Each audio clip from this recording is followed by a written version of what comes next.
Welcome to Congregation L'Dor Va-Dor. It is May 25th, Tuesday evening, and we're here with our chat with two rabbis. Our rabbi of L'Dor Va-Dor, Rabbi Barry Silver, will be coming in a little bit later. And right now, I'd like to introduce our guest, educator and Orthodox Rabbi Zvi Kahn, who will be leading us with the Torah Parsha, and until Rabbi Barry joins us a little bit later. Thank you so much, Rabbi Kahn, for being with us. We really appreciate it every single week. We wish you shalom. And with that, I'll turn it over to your good hands. Thank you so much. A pleasure to be here. And thank you, Sharon. And I want to thank Rabbi Silver. I already thanked him earlier today for him trusting me to start the session until he gets here. He said, I trust you're not going to say anything too out there. And I said, I told him I'd do my best. But this week's Torah portion is called Beha'alotcha, and very, very interesting. It starts off with a discussion of the lighting of the kindling of the Menorah lights in the temple. In ancient times, there was a menorah, a golden menorah that stood in the temple in Jerusalem. And unlike our menorahs that we're used to, our Hanukkah menorahs that had eight candles along with a plus a shamish, the menorah in the temple had 7 candles, and it's described in some detail in earlier passages in the Torah. But here, the Torah portion just begins with a little discussion of how it was lit and how it was kindled in that process.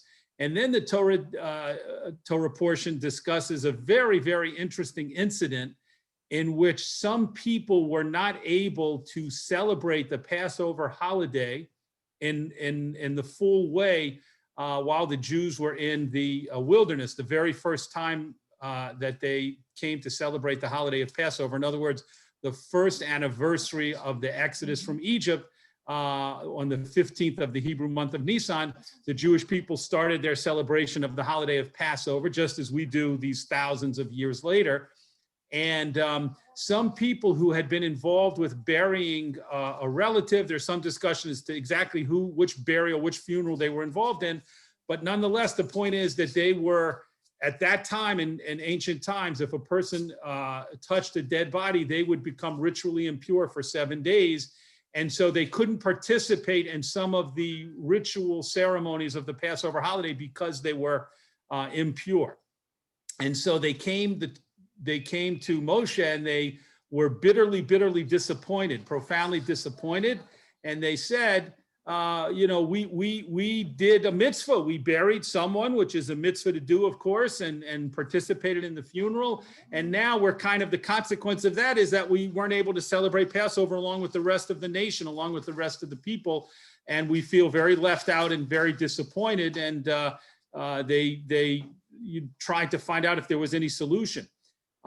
So God says to Moshe that the people will be this group, and it will be applied to any group in a similar situation in the future, will be allowed to do something called Pesach Sheni, which means a second Passover. And what that means is a month later, they could do the essential, the core ceremonies of Passover, of the first day of Passover. It's just one day. It's not a 7-day holiday. And they could do that because they missed the first celebration of the holiday. And it's very interesting to me to think about that and reflect on that, because this wouldn't have happened. This whole idea of a Pesach Sheni, a second Passover, would not have happened had these people not come and really expressed themselves and articulated how disappointed they were and how badly they felt about missing the first Passover holiday with everyone else. And I think it's a lesson in life that if we sometimes are silent and quiet and we don't express ourselves, we lose out. Here, the people benefited, and not only benefited, but they brought benefit to all future generations of Jewish people by creating a new celebration, which took place a month after the first Passover. And they did it only because they articulated their feelings, they said how they felt, and they expressed their regret over not being included in the first celebration of the holiday. So it's a good lesson in life. I think very often I find myself when I don't have either the courage or the assertiveness to express how I truly feel about something, often I regret it and I say, you know, I really should have spoken up. I really should have said something. And I think we miss out in life when we don't do that. Of course, there are other situations where sometimes we express ourselves and we look back and we say, wow, maybe I would have been better to be quiet in this particular situation. I offended someone when I really didn't need to, or I hurt someone's feelings and maybe I was a little too assertive, too honest, too candid. So it takes wisdom. It takes a lot of wisdom to balance when we really should express ourselves and when maybe we should pull back a little bit and have the wisdom to be silent or quiet or reduce a little bit what we're going to say. But all of that is kind of right smack in the heart of this week's Torah portion.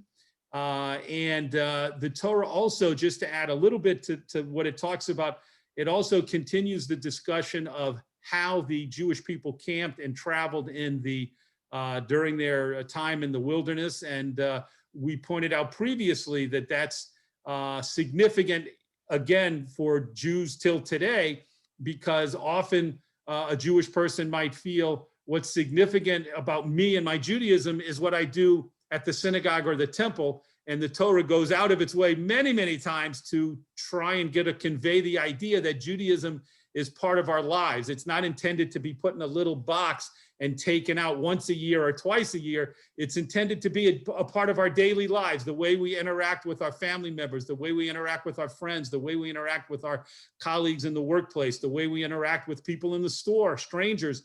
Everything we do should really have a Jewish feel and a Jewish flavor.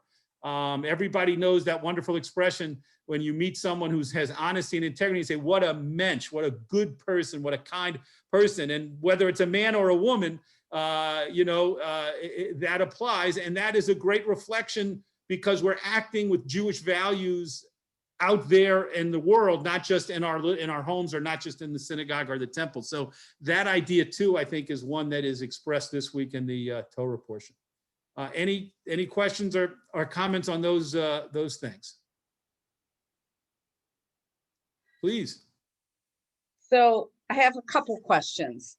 One, is there significance about the 7 branches of the menorah? Would it reflect upon the 7 days of the week? A lot of, as you can imagine, there's a lot of discussion and commentary about the symbolism. Almost anything, any kind of structure or symbol in the Torah is often there's often a lot of discussion. What does it symbolize? What does it mean? What does it reflect? In general, the number 7 is viewed as a reflection of the natural order or the natural world. And the number 8 is viewed as reflecting the supernatural world and something above the natural or above the normal order. So the fact that the menorah had 7 branches from this perspective was a way of saying that God's kind of bringing light to the world, and light represents illumination, knowledge, education, understanding, is part of the natural order of the world. We should never think that only if someone has, let's say, a prophetic vision or some kind of extraordinary experience, only in that way can they kind of relate to God's knowledge. The opposite is true. On a day-to-day basis, the world is full. If we open our eyes and we open our ears and we open our minds, everything that we see in the world in the course of what we call nature or the natural existence of the world can teach us so much, and we can learn so much from that, and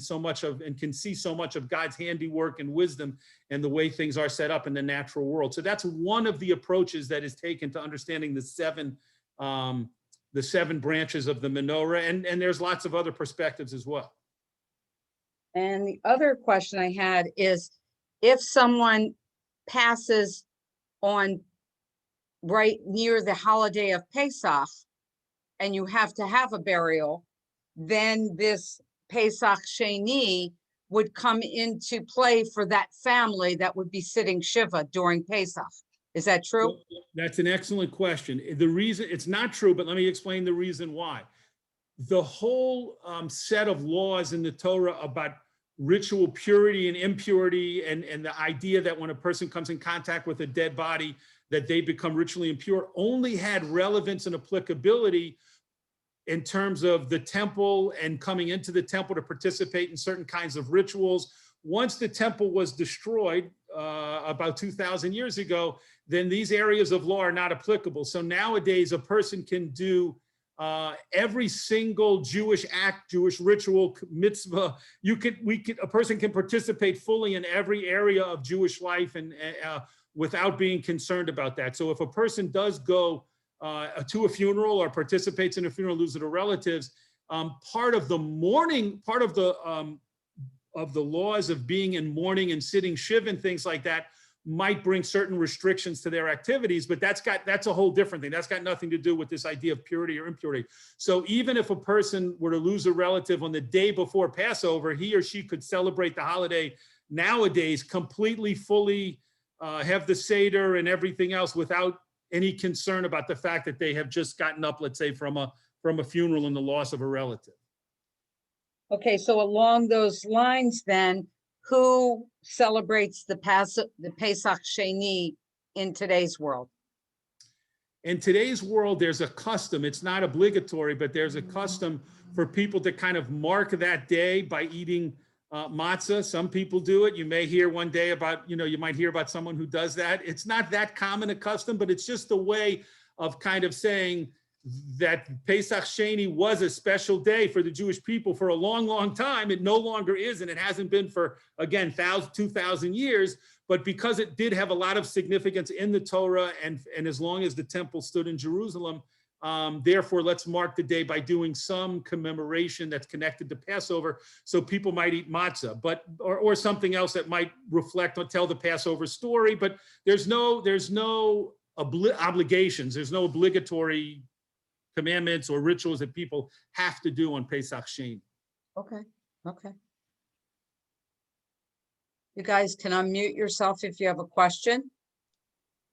I have a question, because very often when somebody passes, let's say it's on a Tuesday or a Wednesday, and they're supposed to, of course, sit shiva for a full 7 days.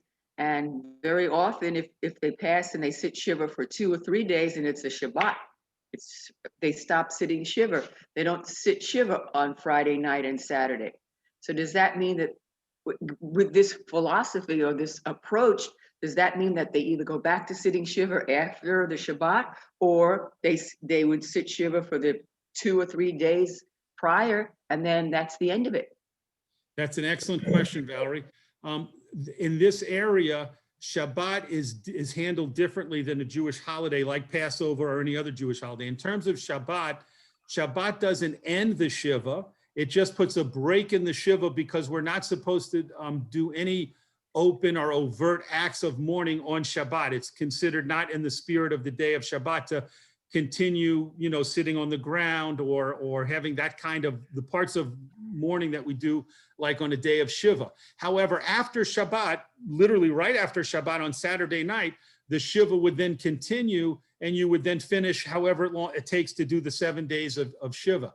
However, a Jewish holiday like Passover, like Rosh Hashanah, like Sukkot, any of the Jewish holidays that come up, actually put a break in the Shiva and end the Shiva. And that can be a very difficult thing for people who feel like I didn't get to fulfill my full 7 days. I didn't get to keep the full honor, let's say, or respect that I would want to show to the loss of this loved one by keeping the full Shiva. So sometimes that can be a very challenging and difficult type of situation. But the idea is that the Jewish holiday comes in and kind of the joy and the celebration that we're supposed to feel in the holiday kind of supersedes the Shiva, and it doesn't continue after the holiday, which again can be a challenging situation sometimes.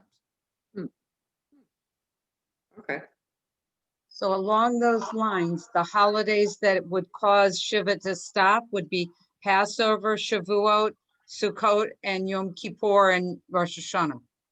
I believe that's correct. I don't think this would apply to a celebration like Hanukkah or Purim But the holidays that you mentioned are actually holidays mentioned in the Torah, and they're considered the kind of primary holidays on the Jewish calendar. I don't think it applies to what we call the minor holidays. So for Shavuot, can you tell us what some of the customs that you did as an Orthodox rabbi? They say they stay up all night and study.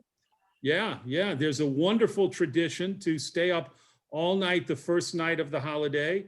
For those who can do it, I very rarely make it all night.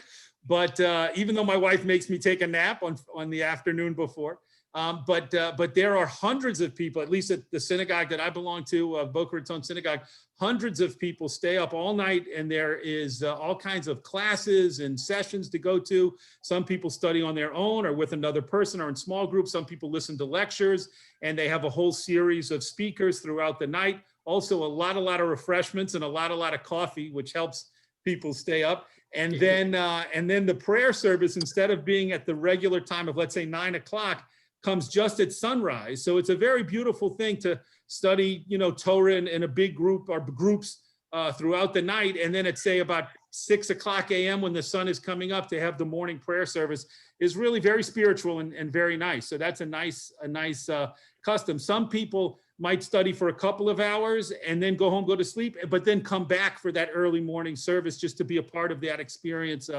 But it's really a beautiful custom and a beautiful tradition, I think. And the concept behind it is that the best way to celebrate receiving the Torah, which is what we're commemorating when we celebrate the holiday of Shavuot, is to actually study the Torah, study it, discuss it, go to listen to a class, listen to a lesson or a session. And that's the best way to do it, is actually, to get involved in that personal way. And so did they do this all live, even though there was a pandemic and stuff, or? This year, at this point, it actually, I would say probably only within the last few weeks, the synagogue went back to having full in-person services. Wow. So they do have a tent set up outside. So people who want to be outside in the more fresh air and wear a mask can do that. But inside, there are regular services that people can come to, and they recommend masks, but they say if you've been vaccinated, you're not required to wear a mask. So you have people wearing masks, you have people not wearing masks, you have people inside, you have people outside, but they're trying to move as carefully as they can towards getting things back to the way they were before the pandemic. Wow, great.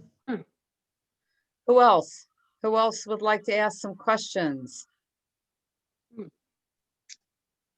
Well, Harris. Oh, go ahead, Valerie. I just want to say, getting back to the 7 branches of the menorah, it seems that when Rabbi Barry talks about God being part of the universe, if you will, the stars, the planets, the earth, the trees, what have you, would that not lend itself to that basic philosophy that, the 7 branches of the Torah are really very universal? And if you have the tree, God is in the earth, God is in the air, God is in the stars, God is in the planet, God is in the water.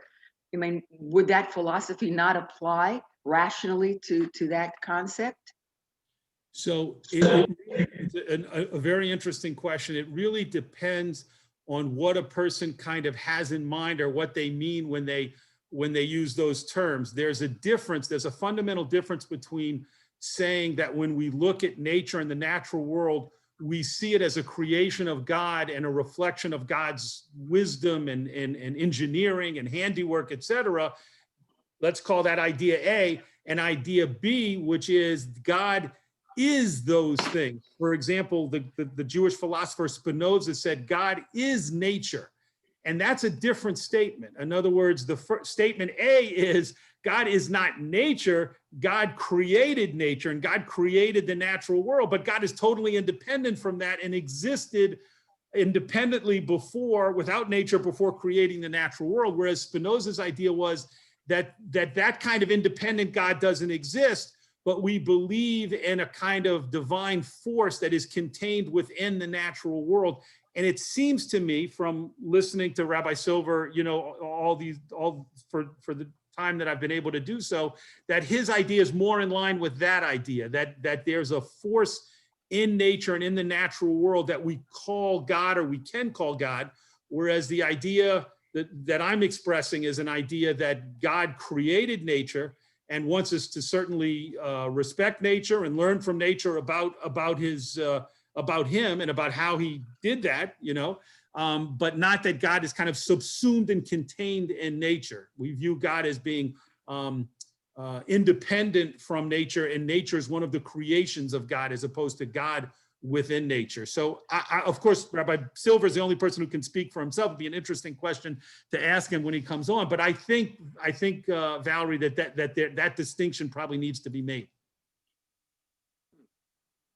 Okay. Joel. This is kind of a strange question. You keep referring to the laws that are not really in effect because there's no temple. The temple's gone. There's a wall of the temple in Jerusalem, which the very Orthodox, very religious Jews and others, they pray there constantly. It's all set up with there's books in cabinets, and there's places to put the Torah bimas, if you want to call it that. It's like you're in a temple. You're outside. For the pandemic, that was good, but it's like being in a temple, and it's a very restrictive area. There's very strict rules on how you can function there. So how can we say that there isn't that at the temple? It's representative of the temple, so the temple does exist? Okay, that's a good question. What goes on near the Western Wall, which goes on near the Kotel, is very similar to kind of, as you said, exactly what you said, to being an outdoor, you might say an outdoor synagogue or an outdoor temple with a small t, a small letter T, a lowercase t. When we talk about the temple with an uppercase T, we're talking about a structure that stood on the other side of the wall, up higher on the mountain, and actually where you see the gold dome today that there's been so much controversy and conflict over in the last several weeks. That gold dome is placed, according to historians and archaeologists, exactly where the temple once stood. And so when we refer to the temple no longer being there, we're referring to that structure. And many laws in the Torah are dependent upon and connected to that temple being rebuilt and standing there, and only apply when the temple is there. The fact that in the absence of that temple, we've created a kind of outdoor synagogue or outdoor temple, small t, near the Western Wall is a beautiful thing. And people come from all over the world, and not just Jews, non-Jews, people literally from every country in the world come there and find spirituality there and pray there and put notes in the wall, as you all know, and it's a beautiful thing. But none of that none of that indicates that the temple, capital T, has been rebuilt up on the mountain, up on the top of the mountain. So that's really what I'm referring to when I say, since the temple was destroyed 2,000 years ago, I'm referring to the first temple that was built by King Solomon, and then a second temple that was built hundreds of years later. And again, that was then destroyed by the Romans in the year 70 CE. Those two temples are the places that have a tremendous amount of kind of a large number of laws tied up with them and bound to their existence.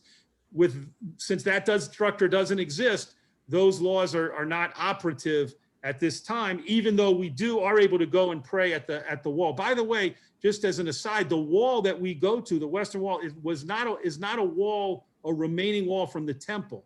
It's a remaining wall from the hillside that was around the hill that the temple stood on. The temple had its own walls, and then the wall that we come to is the last remaining wall that was around the hillside where the temple stood. Unfortunately, we do not have a remaining wall from the temple structure itself. We just have a remaining wall from the bigger outer wall that was around the whole hillside. So like a protective fence almost, like a surrounding wall with the temple in the middle, kind of. Exactly.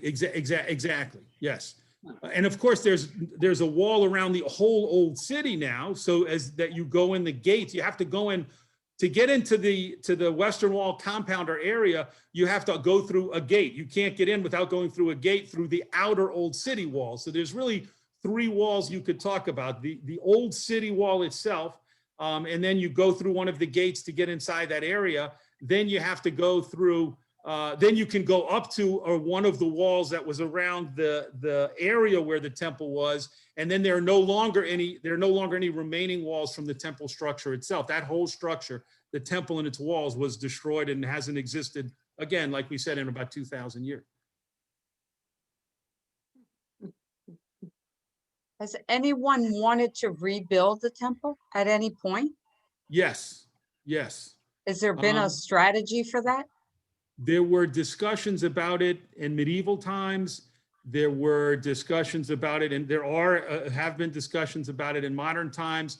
The position of the Israeli government is that that is a completely non-starter. The Israeli government will not allow any efforts or any serious kind of energies being put into that discussion, because they view it as something that would be it could only happen in its proper place if the golden domed mosque was taken down, was dismantled.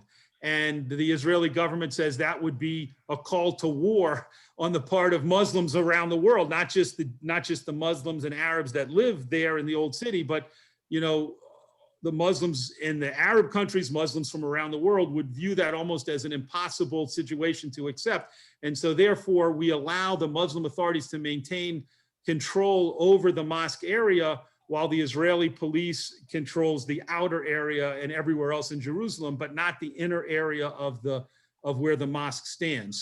So anytime the Israeli government hears of groups that are talking about, let's go up there and try and rebuild the temple, or let's make efforts to do that, they immediately put those efforts down and make sure that stops, because they view it as an incredibly volatile, dangerous thing to try and do. Many Orthodox Jews believe that kind of thing will ultimately happen and be successful, but only in future times. They're not actually actively trying to make it happen now. So it has to be on the exact same place. It has to be, the concept is that it would have to be in the same location.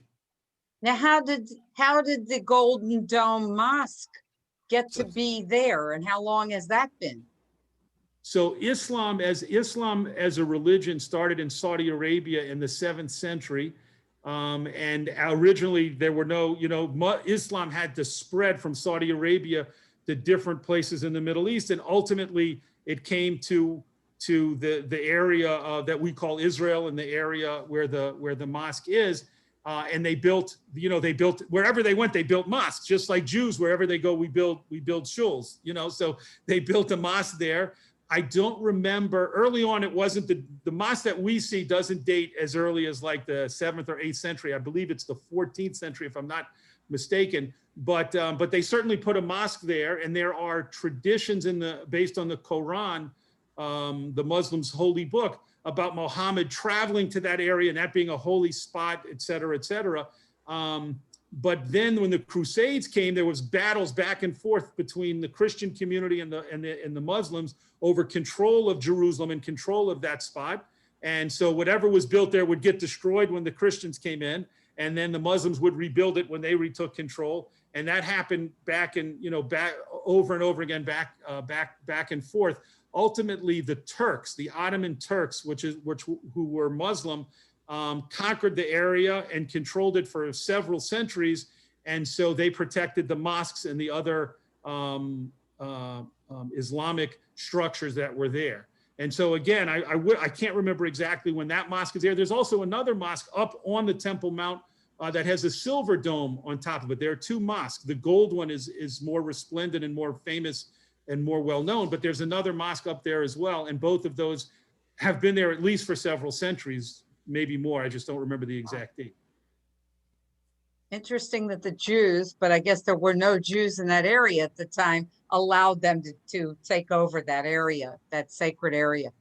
There were Jews there, but they had absolutely no power. The end of Jewish power you know, any kind of serious Jewish power in Jerusalem dates back almost the 2,000 years that we're talking about, but not exactly, because even after the temple was destroyed, Jews lived there and had a certain amount of independence for a few hundred years. But until the rise of the state of Israel in 1948, there was no such thing as any kind of Jewish authority or Jewish power in that area at all. You know, you could safely say for about 1,500 years, Jews lived there. And we have lots of synagogues and writings of rabbis who lived in Jerusalem, and there's cemeteries that show all through the centuries that Jews lived in Jerusalem and were buried there, and the Mount of Olives and other places. But they had they were second-class citizens, basically. They were lucky to be allowed to survive by the Ottoman authorities. They had no power to resist anything. Harris, you have any words about Israel for us? You always have some sage wording. Unmute yourself, honey. Well, Biden is not, can you hear me? Can you hear me? Yes. Okay. Biden is sending hundreds of millions of dollars over to the Gaza Strip, and a Democratic House is trying to stop an arms shipment to Israel. That's what's going on. And back to the war, Hamas thinks they won the war, but in reality, Israel could have probably wiped them out in 6 hours and killed tens of thousands of people. And Israel acted in a humanitarian way and notified everybody before they struck all those buildings and only killed several hundred people. Israel is a very powerful country. The fact is nobody joined Hamas, no Arab countries, including Hezbollah, which is against Israel. They're stationed in Lebanon, didn't do a thing, and nobody helped Hamas. And the fact of the matter is, the whole world seemed to be against Israel in this thing. Israel had very bad publicity, but Israel is a very, very strong country, and nobody is going to beat them. And that's what I have to say. Go ahead, Emily. You have to unmute yourself, honey. I don't think the whole world is against Israel. There was a very interesting editorial today written by, I think her name is Carol Goodman. She writes for the New York Times, and it was in the Palm Beach Post today. And it was about the necessity of Israel to evolve into a more egalitarian country and not necessarily be a totally Jewish country.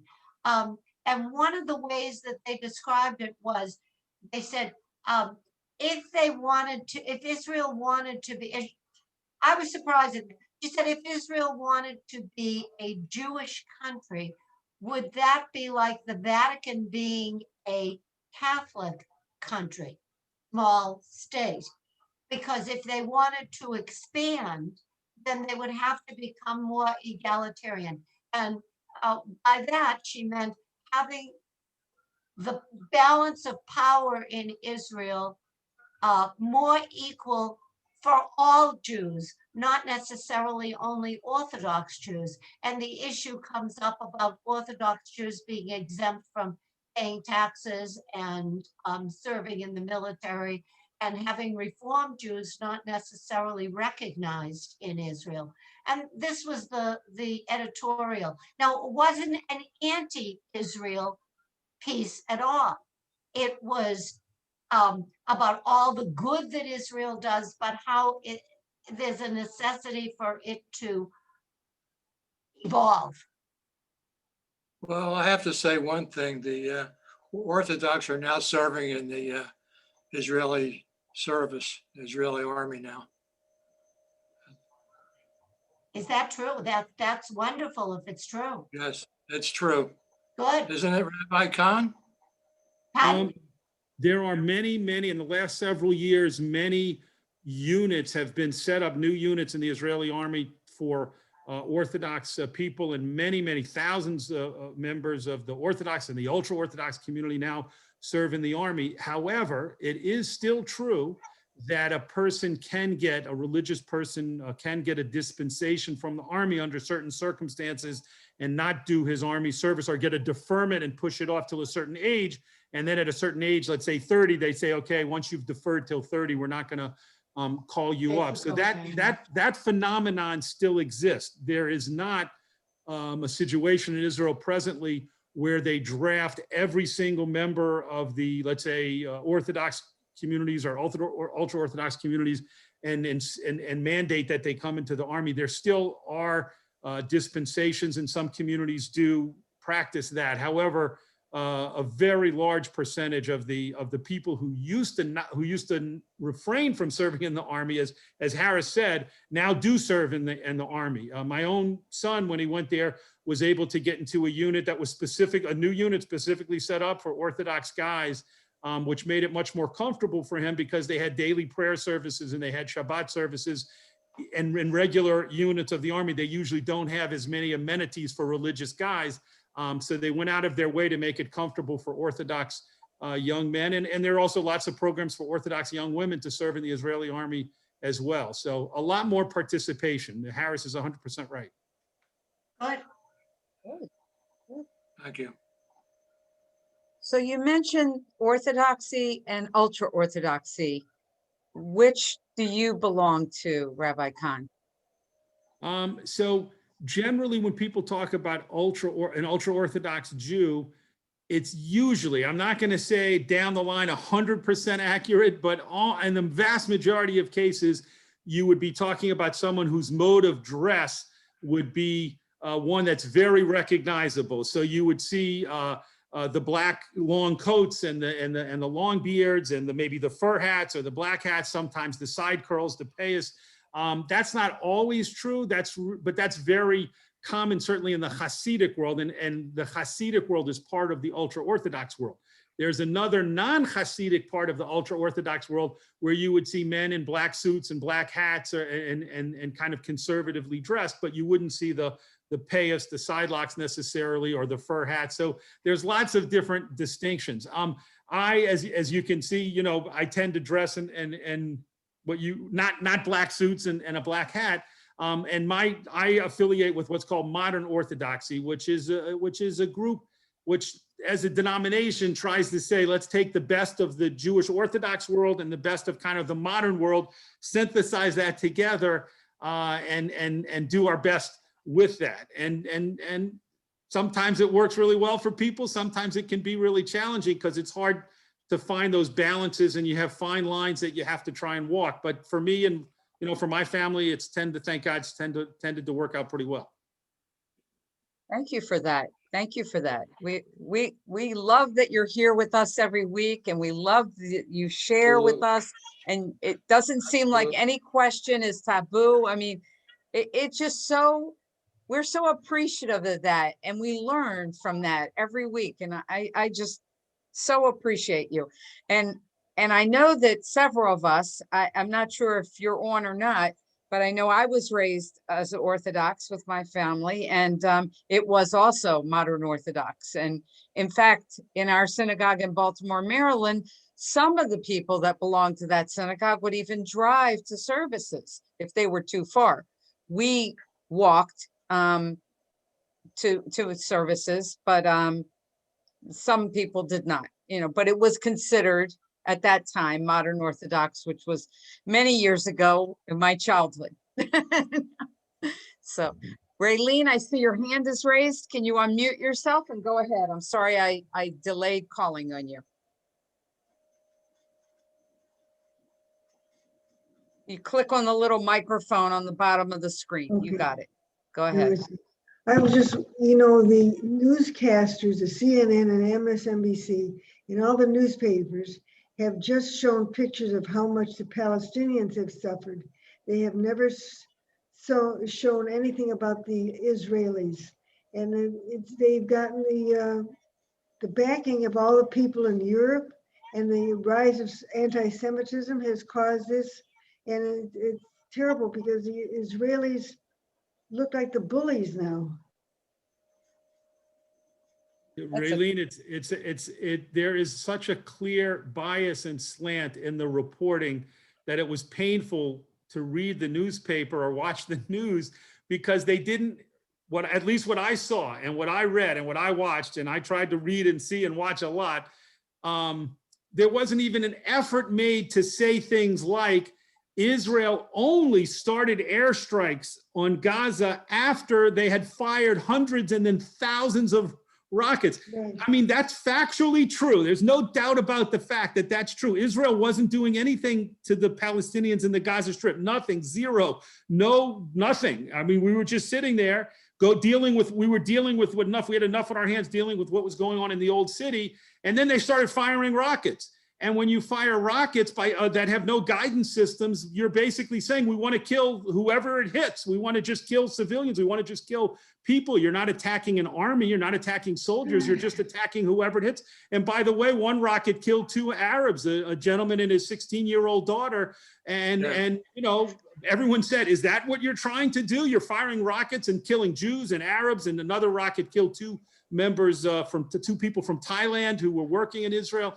It's totally indiscriminate. And Israel did what it felt it had to do to stop the rocket firing, but you just don't see that coverage. You just don't see the balance, the effort to say Israel is trying to stop attacks from the other side. And if the other side hadn't done the attacks, nothing would have happened. Israel wouldn't have been doing it. We don't, thank God, the Israeli government doesn't just decide one morning, let's go do airstrikes and start bombing Gaza. That doesn't happen. Right. But they do respond very, very harshly and severely when the rockets come over. And they're trying to send a message, which is, do your thing in the Gaza Strip, don't attack us, and it'll be quiet for you and we won't do anything back. But if you do attack us indiscriminately and try and kill our people, we're gonna make it stop one way or another. And it took a long time for them to be able to get to the point when they were able to get a ceasefire agreement and stop it. But I agree, Raylene, 100%. It's so hard to see such little effort being made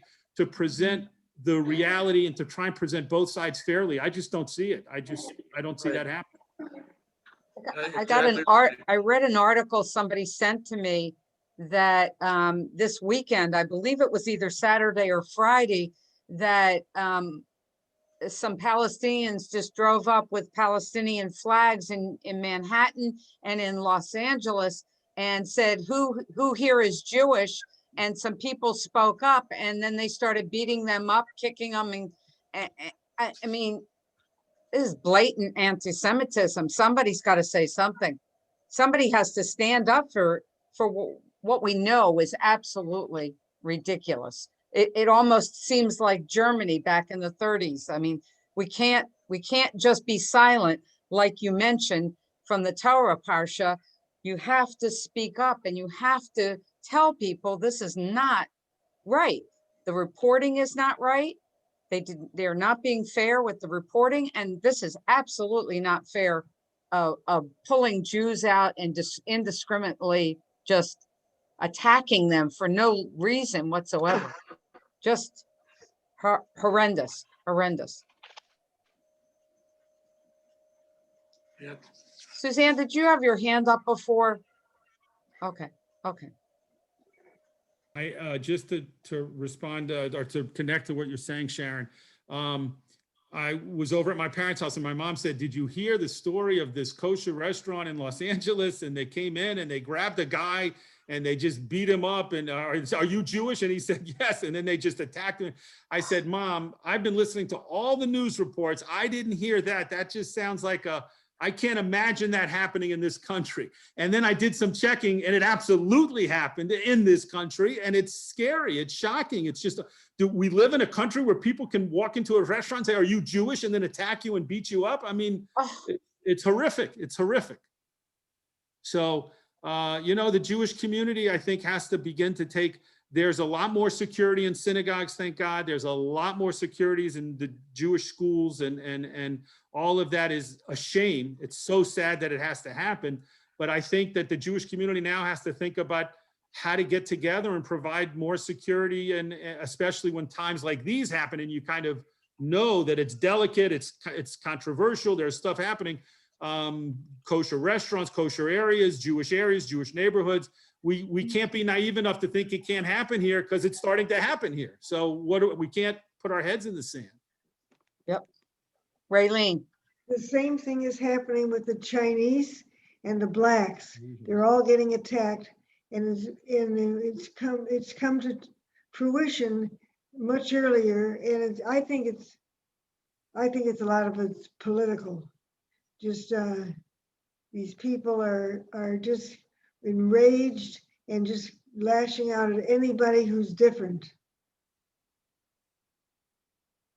You're right. You're absolutely right, Raylene. And it just, it's an embarrassment, you know, and we need to stand up and say something. We need to say it to the people in the government. We need to tell them that we're not going to stand for this, that they need to protect us. They need to protect Jews. They need to protect Asians. They need to protect blacks, because this just it's not right. It's just hard to believe. Like Rabbi Kahn said, it's unimaginable almost, but it's happening. So anybody else have anything else they would like to bring up? If not, we're going to close out because Rabbi Kahn has his class that he's going to lead. And we again appreciate Rabbi Kahn you coming on, knowing you had a class in a few minutes, and thank you so much for your wisdom, your insight, I just want to say that I do so appreciate listening to you. You have a very reasonable attitude, and you're a gentleman.